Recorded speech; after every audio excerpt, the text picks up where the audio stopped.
شايفين يا بنات اللمعه بتاعه الجسم عامله ازاي؟ الهايلايتر او لمعه الجسم بتاعه الممثلين اللي كلنا بنفضل نقول هي بيجيبوها منين او تمنها عامل ايه، انا هعملها لكم ب50 جنيه. مش بس جسمك هياخد لمعه، ريحه جسمك هتبقى فله، هتفضلي طول ما انت في الصيف ماشيه كده فواحه، شجره مانجا، شجره فواكه في البيت بخلطه بسيطه جدا بمكونات باقل من 50 جنيه. ريحتك هتكون رهيبه وجسمك بيلمع. انا بقى اللي هخلي فيكتوريا سيكريت تقفل كده من الاخر. لو انتوا اول مره تشوفوني انا الاء جمال، ويلا بينا نبدا على طول الفيديو. جالي سؤال من بنت بتقولي انا عروسه هتجوز كمان اسبوعين وريحه حماتي تجنن، لما بقعد جنبها بلاقي ريحه جسمها حلوه قوي وبلاقي لمعه غريبه كده في ايديها عامله زي لمعه الممثلين. ارجوكي يا دكتور قولي لي على وصفه اعملها علشان لما اتجوز يكون عندي ثقه في نفسي. النهارده بقى هقول لكم يا بنات الوصفه الجامده جدا اللي هتخلي فيكتوريا سيكريت كده تقفل. النهارده هنعمل مع بعض بادي ميست للجسم، ريحته هتلزق في الجسم. مش بس كده، كل مكوناته طبيعيه وب50 جنيه بس. ومش انت بس اللي هتستخدميه، انت ممكن تحطيه على جسم اطفالك وانت مستريحه. مكونات الوصفه ايه هي بقى؟ اول حاجه زيت الورد يا بنات. طبعا كلنا عارفين مميزات زيت الورد. اولا هو زيت عطري ريحته فواحه جدا. الزيت ده كده عامل 8 جنيه. زيت الورد بيعمل ايه بقى؟ بيفتح المناطق الداكنه في الجسم، بيدي ترطيب حلو قوي في الجسم، مميزاته حلوه قوي قوي قوي. فاول حاجه هنجيب زيت الورد ده وهنفتحه وهنحط حبه من زيت الورد في ازازه او بخاخه عندك قديمه كده، تاكدي ان هي نظيفه ومغسوله كويس. دي كانت عندي بتاعه كحول، هحط فيها اهو. هجيب بقى زيت الورد كده اهو، لسه بفتحه قدامكم اهو، وهستخدم مثلا حبه منه اهو. هنقول الربع بتاع زيت الورد او نص الازازه. طبعا هو زيت خفيف جدا على الجسم فما تخافيش خالص، هو مش هيلزق. تاني حاجه هنستخدمها معانا زيت اللافندر. طبعا احنا عارفين ان زيت اللافندر زيت عطري بيدي ريحه كويسه جدا.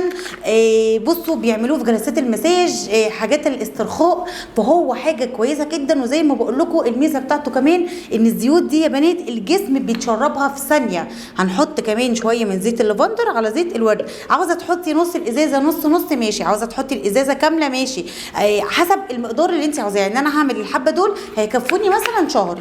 تالت مكون معانا بقى وهو زيت جوز الهند. يا سلام بقى على الريحه الحلوه وعلى الترطيب وسرعه امتصاص الجلد ليه. بصوا بقى يا بنات، انا فتحت زيت جوز الهند قدامكم اهو. بصوا مش سايل خالص، زيت جوز الهند الاصلي او النوع النظيف في الجو اللي هو يكون ساقع شويه بيبقى زي ما انتم شايفين كده ماسك بعضه. بصوا تقيل كده ومسك بعض. الله الله يا جماعه، بصوا الله. فانا هعمل ايه؟ هحط لمده 5 دقايق في ميه مغليه وهكمل معاكم باقي الفيديو. مجرد ان احنا هنحطه في الميه المغليه دي هتلاقيه بدا يسيح. هنحط برده قد الكميه بالظبط من جوز الهند في العلبه بتاعتنا.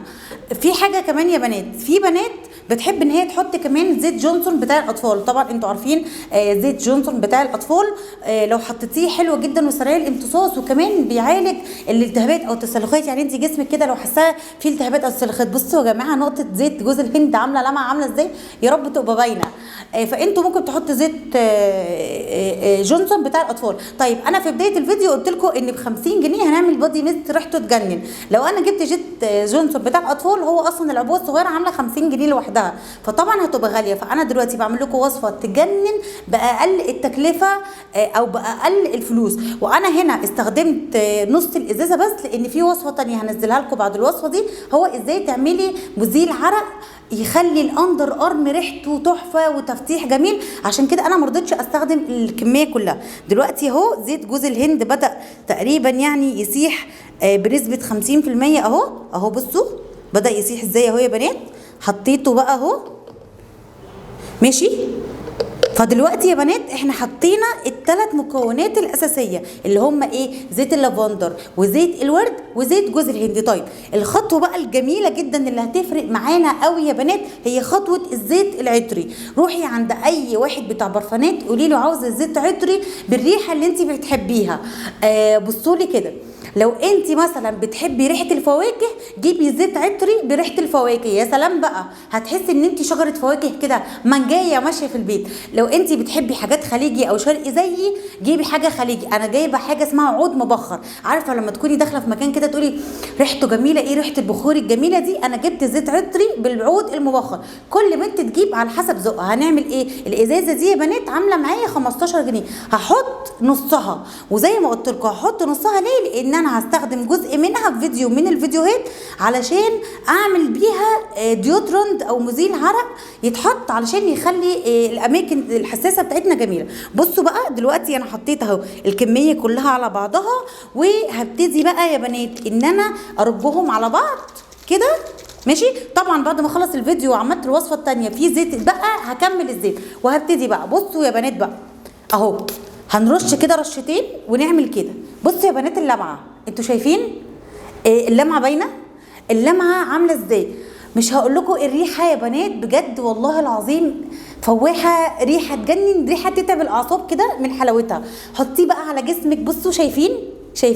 تعالوا بقى هعمل لكم كمان حاجه اجمد. بصوا انا عاوزه اقول لكم ان انا جسمي مش ملزق خالص، يعني مش اللي حاسه ان انا بقى حاطه حاجه تقيله، والله العظيم ابدا، خفيفه، تحسي ان البشره شفافه. هقول لك على حاجه جميله قوي بقى لو انت عاوزه تعمليها اكتر، لو انت بقى عروسه وعاوزه تبقي جميله وجسمك يلمع زي جسم الممثلين، انا عندي هايلايتر مكسور قديم، ممكن تجيبي حبه منه تحطيهم على الخلطه وترشي، وممكن لما تكوني واخده شاور كده وانت في الحمام قومي حاطه شويه من هايلايتر.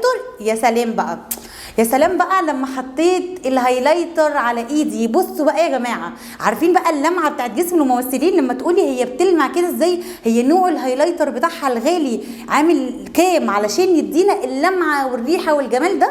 بصوا اهو حاجه كده فوق الخرافه. طبعا يا بنات زي ما انتوا شفتوا ايديا اهو مكان بس اللمسه اللي انا لمستها. بصوا اللمعه عامله ازاي، ومش هقول لكم الريحه عامله ازاي. يا رب فيديو النهارده يكون عجبكم وتكونوا استفدتوا منه. هو الفيديو طول عليكم شويه بس بجد هتدعوا لي لما تعملوا الخلطه دي. ما تنسوش لو الفيديو عجبكم تعملوا لايك وشير علشان اكبر قدر من البنات تستفاد بالفيديو ده، وعلشان كل البنات تكون مزز وامارات وريحتها تبقى جميله جدا واحنا داخلين على فصل الصيف. مع السلامه.